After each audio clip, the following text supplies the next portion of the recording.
What is going on, guys? Anger collections in the house for another video. All right, so we have another great conversation today. We have a viewer question about collection buying. How much do we buy in collection, weekly, monthly? How much money do we deploy in collection buying? So I think I mentioned this many times in this channel about the the most important thing in this TCG business is definitely moving inventory. You have to keep buying. It's very important to have a good flow of your inventory. So once you buy a collection, you sort it out, you list it, and then just keep it moving, man. Keep it moving. So as far as the amount, um, yeah, there's no amount, man. As long as the collection makes sense, as long as you have a good margin.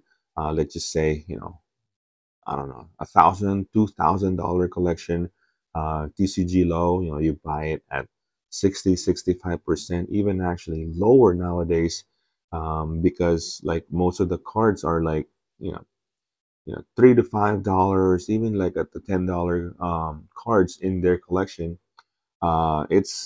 It's like moving really fast, and like it's going down.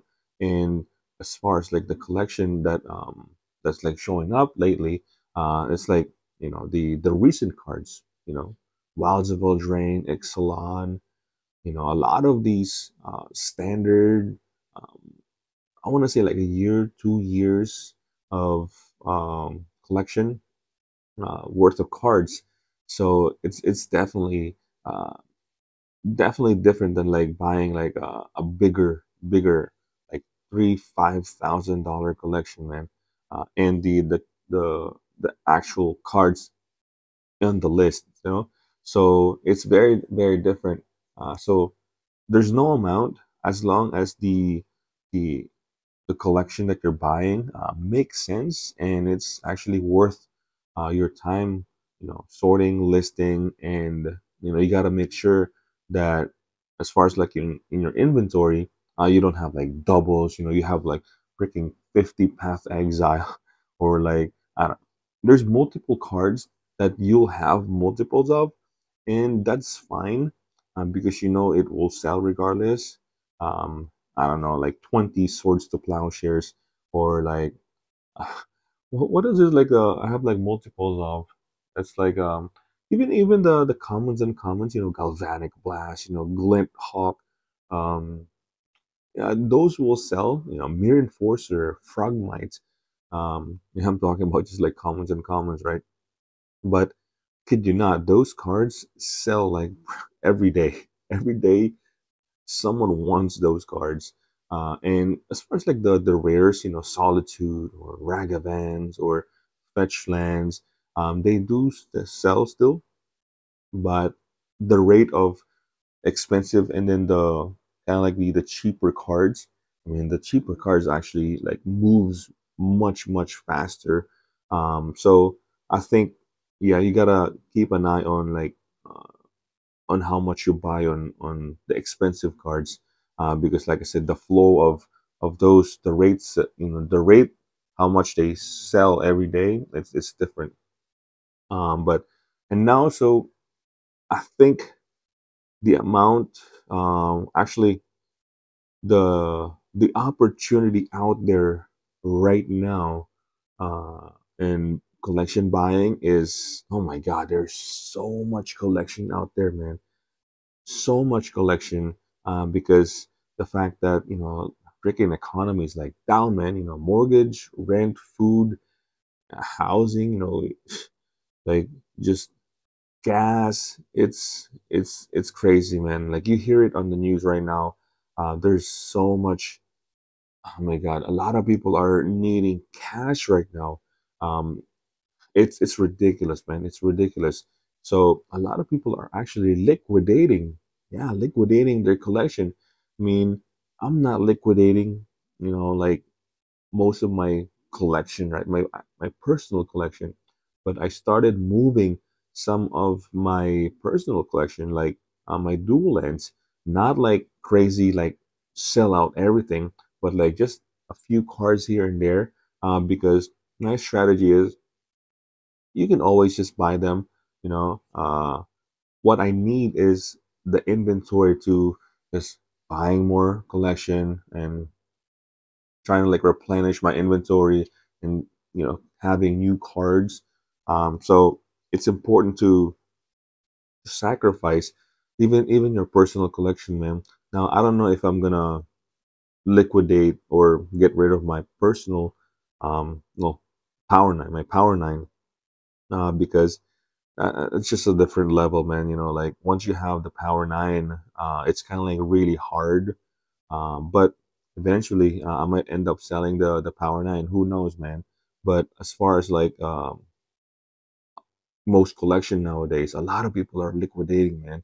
So there's so much opportunities in collection buying. A lot of people are really just trying to get some cash out there, man. And they start, like I don't know, even if they're still playing Magic, man, they'll probably like uh, from like 5 to 10 commander decks to like go down to like two, or like a lot of the cards that they bought in the last year or 2 years. They started like, I'm not really like using these, I'm not gonna really build this deck, so I'm just gonna like sell out, because like I said, man, uh, times are tough out there, man. A lot of people are really, really needing some cash. So there's no better opportunity in like collection buying. But like I said, when you buy a collection and when you try to negotiate, um, it has to make sense. You gotta negotiate on like how much time you're gonna sell those. What are the the cards in the collection? $1, $2, $3. Yeah, they're gonna move, but it's gonna take a while, man. Your $300, $500 investment on that collection, you might see it in like I don't know, man, months, bro. I don't know, sometimes even a year if you have multiples. Not to mention, Wotc is pumping so much set that they can just reprint. I don't know, like Terror of the Peaks, they just reprinted it. So the sell-through rate on those and the amount of sellers out there, you're gonna have a lot of competition. So you gotta consider when buying a collection. So the amount, let's just say I think the ratio of the cards, the amount of cards, and then the amount of the value of that collection. Let's just say you're buying a 50 card list, right? And it's I don't know 150 the TCG value. It might not be worth it for you. I mean, you can buy it, but you have to buy it very aggressive. And like I said, before, you got to learn how to back away because technically you don't really need um, that type of collection unless unless like you buy it at a certain margin that it makes sense for you. And if the seller wants to sell it at like 50% of DCG low, I mean, you probably will move it. You can still move it even though like the ratio of 50 cards and the value of that collection is like 150. It just doesn't, just doesn't add up, man.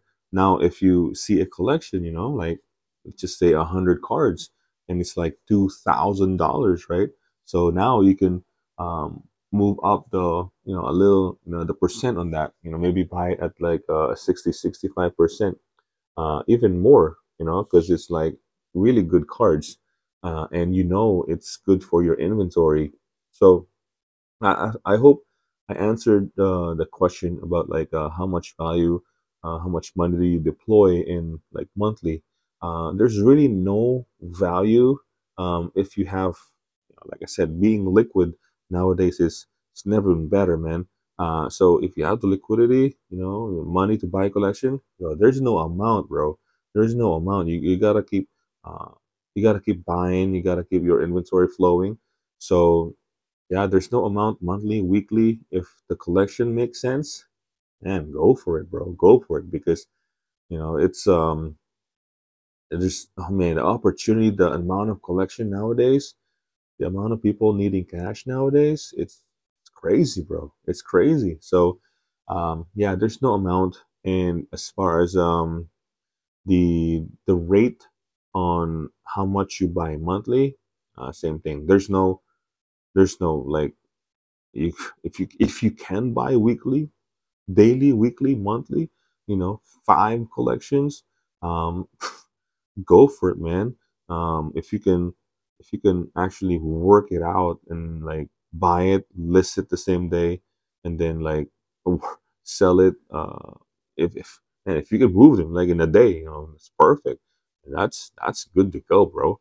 But yeah, so I hope I answered the question. Like I said, if you guys have any question, as far as like, you know TCG business, or moving cards, or some type of like advice, this is kind of like what I like to talk about, like strategies. What do I do in this, shipping, what, I don't know, storage, things like that. I like to talk about it. And also, if just any other questions that you guys want me to tackle. I know there's so much topics to talk about in this business. Like, I know a lot of people are doing this as well. So yeah, that's gonna be it. I hope you guys enjoyed this video, and if you did, please consider liking and subscribing. Hit that bell notification so you don't miss any video. And with that, anger out, boys. Peace.